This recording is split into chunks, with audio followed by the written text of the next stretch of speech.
श्रीमद् भगवद गीता अध्याय 5 कर्म योग कृष्ण भावना भावित कर्म। प्रस्तावना। ज्ञानी पुरुष दिव्य ज्ञान की अग्नि से शुद्ध होकर बाह्यतः सारे कर्म करता है, किंतु अंतर में उन कर्मों के फल का परित्याग करता हुआ शांति, विरक्ति, सहिष्णुता, आध्यात्मिक दृष्टि तथा आनंद की प्राप्ति करता है। अध्याय 5। अर्जुन ने कहा, हे कृष्ण, पहले आप मुझसे कर्म त्यागने के लिए कहते हैं और फिर भक्ति पूर्वक कर्म करने का आदेश देते हैं। क्या आप अब कृपा करके निश्चित रूप से मुझे बताएंगे कि इन दोनों में से कौन अधिक लाभप्रद है? श्री भगवान ने उत्तर दिया, मुक्ति के लिए तो कर्म का परित्याग तथा भक्तिमय कर्म दोनों ही उत्तम हैं, किंतु इन दोनों में से कर्म के परित्याग से भक्ति युक्त कर्म श्रेष्ठ है। जो पुरुष न तो कर्म फलों से घृणा करता है और न कर्म फल की इच्छा करता है, वह नित्य सन्यासी जाना जाता है। हे महाबाहु अर्जुन, ऐसा मनुष्य समस्त द्वंद्वों से रहित होकर भव बंधन को पार कर पूर्णतया मुक्त हो जाता है। अज्ञानी ही भक्ति को भौतिक जगत के विश्लेषणात्मक अध्ययन से भिन्न कहते हैं। जो वस्तुतः ज्ञानी हैं, वे कहते हैं कि जो इनमें से किसी एक मार्ग का भली भांति अनुसरण करता है, वह दोनों के फल प्राप्त कर लेता है।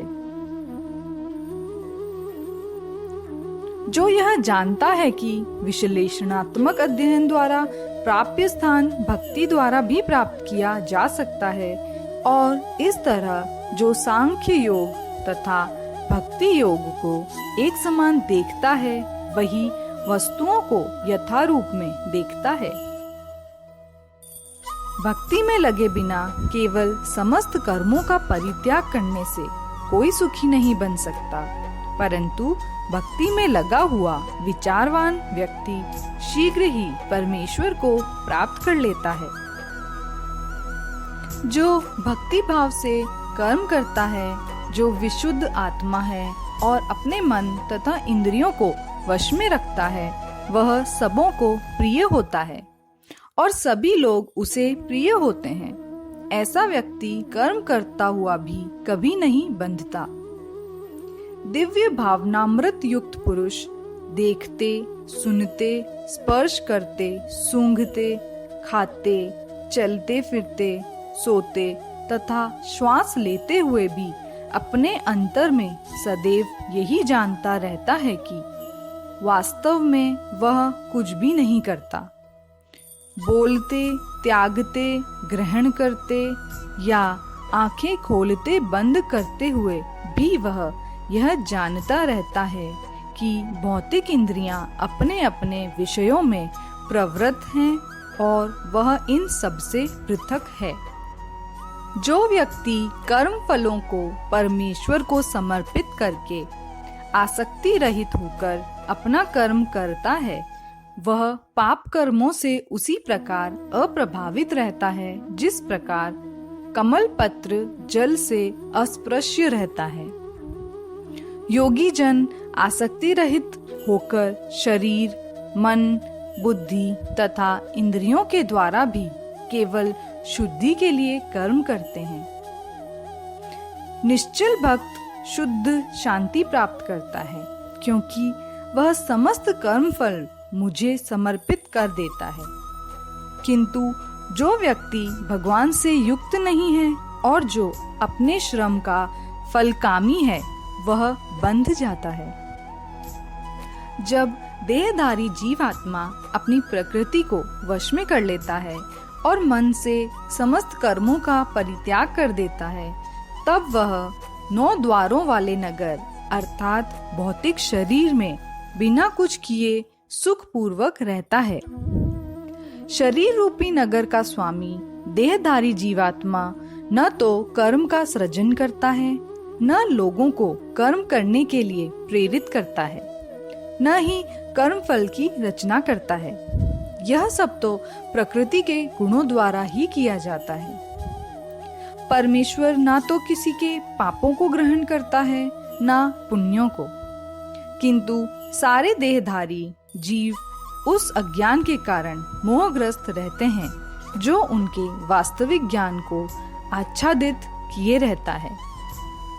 किंतु जब कोई उस ज्ञान से प्रबुद्ध होता है जिससे अविद्या का विनाश होता है, तो उसके ज्ञान से सब कुछ उसी तरह प्रकट हो जाता है जैसे दिन में सूर्य से सारी वस्तुएं प्रकाशित हो जाती हैं।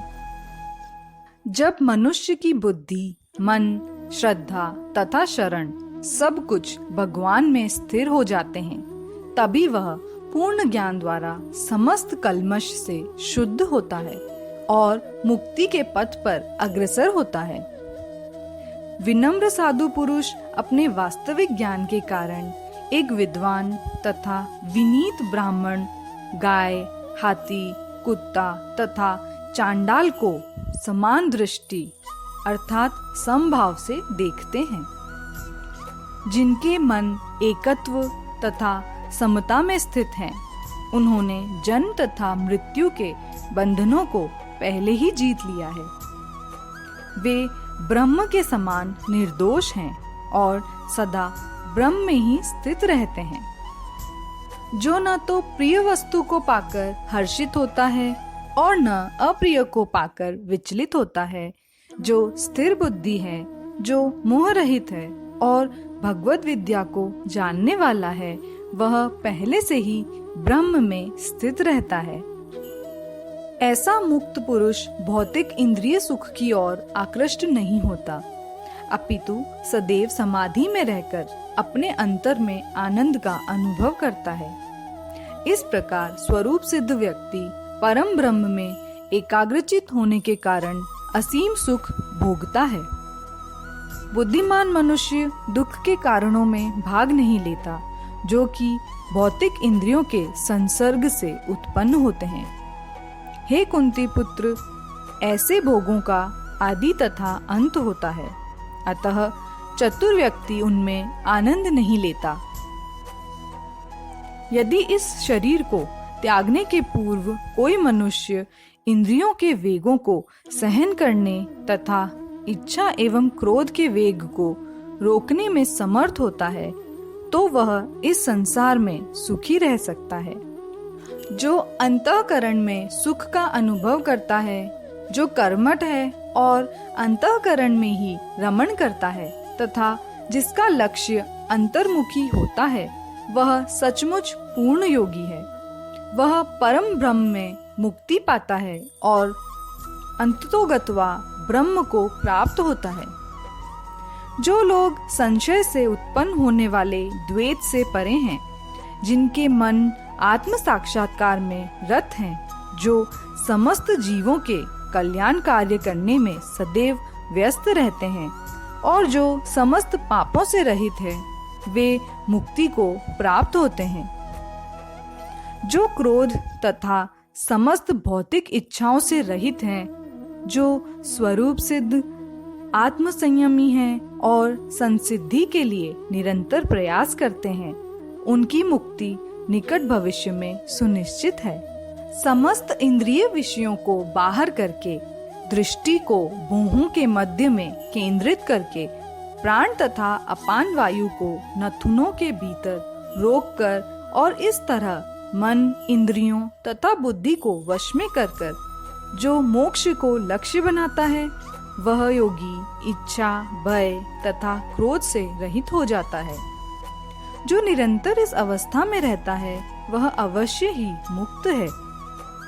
मुझे समस्त यज्ञों तथा तपस्याओं का परम भोक्ता, समस्त लोकों तथा देवताओं का परमेश्वर एवं समस्त जीवों का उपकारी एवं हितैषी जानकर मेरे भावनामृत से पूर्ण पुरुष भौतिक दुखों से शांति लाभ करता है।